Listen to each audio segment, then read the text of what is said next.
তুমি যদি আল্লাহ রাসূলকে ভালোবাসতাই তাইলে ইহুদি খ্রিস্টানের মতো তুমি চুল ফালাইতে পারতা না।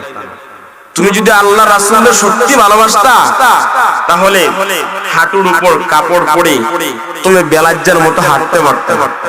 তুমি যদি আল্লাহ রাসূলকে সত্যি ভালোবাসতা তাহলে যুবক আজান শোনার পরে তুমি মসজিদের বাইরে ঘোরাফেরা করতে পারতা না। যুবক তুমি জানো তোমার সম্মান কত, তুমি জানো, তুমি মনে করতে পারো তুমি হাঁটবা, তোমার হাঁটার আওয়াজে এই মাটিয়াপুর গ্রাম পুরো কাঁপতেছে না। যুবক না, শোনো, আল্লাহ বলেন বান্দা তুমি তো মাটিয়াপুর গ্রাম কাঁপাবা, এটা কাঁপায়ও না। যুবক তুমি যখন আল্লাহর কুদরতি কদমে সেজদা দেও, যুবক তোমার সেজদায় আল্লাহ পাকের আরশ পর্যন্ত কাঁপে, আল্লাহর আরশ কাঁপে। সুবহানাল্লাহ। যুবকের সেজদা কি কাঁপে? আল্লাহর আরশ কাঁপে। যুবক কাঁপাতে চাইলে আল্লাহর আরশ কাঁপাও, মাটিয়াপুর গ্রাম কাঁপায়া কোনো ফায়দা নাই। আল্লাহর আরশ কাঁপাবা, মৃত্যুবরণ করবা তো আল্লাহর জান্নাতে প্রবেশ করবা। সুবহানাল্লাহ।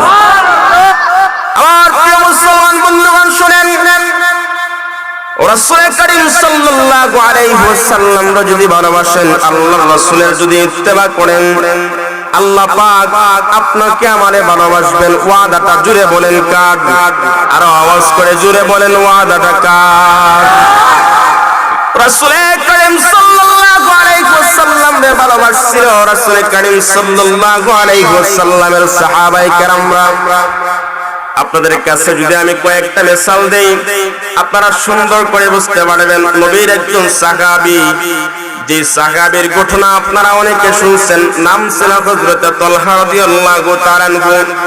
মাত্র 7 বছরের একটা বালক হযরত তালহা। আল্লাহর নবী তালহারে বলতেছেন, রে তালহা শোনো, তুমি কি আমারে ভালোবাসো? তালহা বলতেছেন, নবী গো, আপনারে আমি আমার জীবনের চাইতে বেশি ভালোবাসি। আল্লাহর নবী বলেন, তালহারে শোনো, আমারে যদি তোমার জীবনের চাইতে বেশি ভালোবাসো তাহলে হবে না, তোমার বাবার চাইতে কি তুমি আমারে বেশি ভালোবাসোনি? হযরত তালহা বলছেন, নবী আমার জীবন শুধু না, আমার মায়ের জীবনের চাইতে, আমার বাবার জীবনের চাইতে আমি বেশি ভালোবাসি। আল্লাহর রাসূল বলেন, তালহারে তোমার হাতের মধ্যে যদি তরবারি দেই, ওই তরবারি দিয়ে কি তোমার মাকে তোমার বাবাকে তুমি হত্যা করে বাইরা দিলটাকে নরম করে কথাটা শুনেন। হযরত তালহা বলতেছেন, নবী আমার শুনেন, আপনার ভালোবাসার জন্য আমার মারে আমি হত্যা করতে পারবো, আমার বাবারে আমি হত্যা করতে পারবো।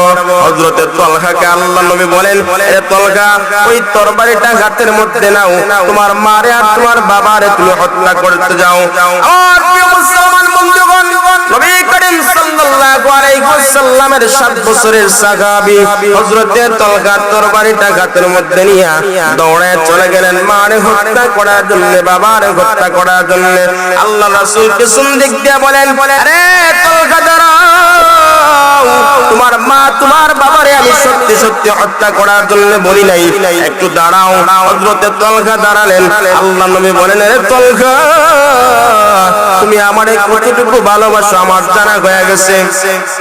আমার প্রিয় মুসলমান বন্ধুগণ, রাত্রে বেলা হযরত তালহা যখন বাড়ির মধ্যে গেলেন, বাড়ির মধ্যে যাওয়ার পরে হযরত তালহার শরীরের মধ্যে প্রচন্ড জ্বর, বুকের মধ্যে ব্যথা করতেছে। হযরত তালহা মারে বলতেছে, গো আমার মা, আমি যদি রাত্রে বেলা মারা যাই, আমি মারা যাওয়ার পরে আমাকে গোসল করায়া কাফন পরায়া আমাকে জানাজা দিয়ে তোমরা কবর দিবা, কিন্তু আল্লাহর রাসূল আমার মরণের খবরটা তোমরা জানাবে না। আমার প্রিয় মুসলমান বন্ধুগণ, সত্যি সত্যি হযরত তালহা কিছুক্ষণ পরে মারা গেলেন। মারা যাওয়ার পরে হযরত তালহার জানাজা হয়ে গেল, দাফন কাফন হয়ে গেল।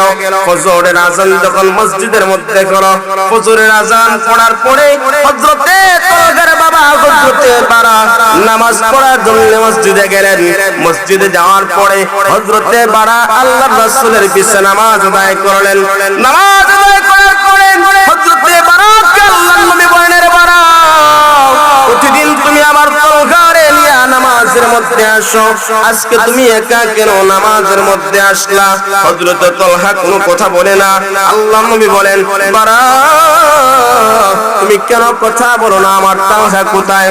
বারা কোনো কথা বলে না, চোখ দিয়া পানি পড়তেছে। আল্লাহর নবী বলেন, আরে বারা, আমার তালহা কোথায়? তুমি কেন কথা বলো না? হযরত বারা বলতেছেন, আপনার মায়ের তালহা গত রাতে মারা গেছে। আল্লাহর নবীকে হযরতে বাড়া বলেন, ওগো নবীজি, হযরতে তালহা মারা গেছে, তালহাকে আমরা কবর দিয়ে আসলাম। আমার প্রিয় মাটিয়াপুরে মুসলমান শুনেন, হযরতে তালহার এই মৃত্যুর খবরটা শুনে আল্লাহর রাসূল বাড়ারে বলতেছেন, রে বাড়া শোনো, আমার তালহা রাতে বেলা মারা গেল, কিন্তু তুমি কিভাবে পারলা আমার তালহাকে জানাজা তুমি কিভাবে দিলা? আমার তালহাকে দাফন করিয়া আমার তালহাকে কবরের মধ্যে কিভাবে শোয়াইলা? আমাকে কি একটাবার জানানো তোমার প্রয়োজন ছিল না? আরে বাড়া শোনো, আমার বড় ইচ্ছা ছিল আমার তালহা যদি মারা যাইতো, আমার তালহারে আমি নিজের হাত দিয়ে গোসল দিতাম, আমি নবীর নিজের হাত দিয়ে কাফন পরাইতাম, আর আমি নিজে জানাজা পড়াইয়া আমার তালহারে আমি কবরের মধ্যে শোয়াইতাম। এরে বাড়া তুমি কিভাবে পারলা আমার তালহার জানাজার নামাজ আমারে পড়তে দিলা না? হযরতে বাড়া বলতেছেন, নবী গো, তালহার জানাজার নামাজ আপনাদের জন্যই পড়তে দিলাম না। আমার সন্তান তালহা মরণের আগে মায়ের কাছে ওসিয়ত করে গেছে, ওগো আমার প্রাণের আম্মা জান, আমি যদি রাত্রিবেলা মারা যাই, আমার মরণের খবরটা শোনার পরে আমার এই মরণের খবরটা আমার নবীরে তোমরা দিবা না। কারণটা হলো, আমি যদি রাত্রিবেলা মারা যাই, আমার মরণের খবরটা যদি আমার নবী শুনে, আমার নবী শোনার পরে আমার নবীর বাড়ি থেকে আমাদের বাড়িটা অনেকটা দূর পথ, আল্লাহর রাসূল যদি আমার মরণের খবরটা শুনতে পান, আমার মরণের খবরটা শোনার পরে আল্লাহর রাসূল আমারে দেখতে আমাদের বাড়ির মধ্যে আসবে। পথের মধ্যে কাফের মুশরিকদের বাড়িঘর, আমাকে যদি আল্লাহর নবী দেখতে আসে, আর কাফের বেঈমানেরা যদি আমার হাবিবের গায়ে যদি আঘাত করে, আল্লাহর রাসূলের যদি তারা আঘাত করে, কঠিন কিয়ামতের ময়দানে আল্লাহ যদি আমারে প্রশ্ন করে, রে তালহা, তোর লাশটা দেখার জন্য আমার নবী গেছিল, আর তোর লাশটা দেখতে গিয়া কাফের বেঈমানেরা আমার নবীরে রক্তাক্ত করছে। হযরতে তালহা মায়ের কাছে এই ওসিয়তটা করছিল, গো আম্মা জান, আমাকে যদি আল্লাহ পাক কঠিন কিয়ামতের ময়দানে প্রশ্ন করে, রে তালহা, তোর জন্য আমার নবী রক্তাক্ত হইছে, আমি তালহা সেদিন কিয়ামতের ময়দানে আমি আল্লাহর কাছে কি জবাব দিব? সুবহানাল্লাহ।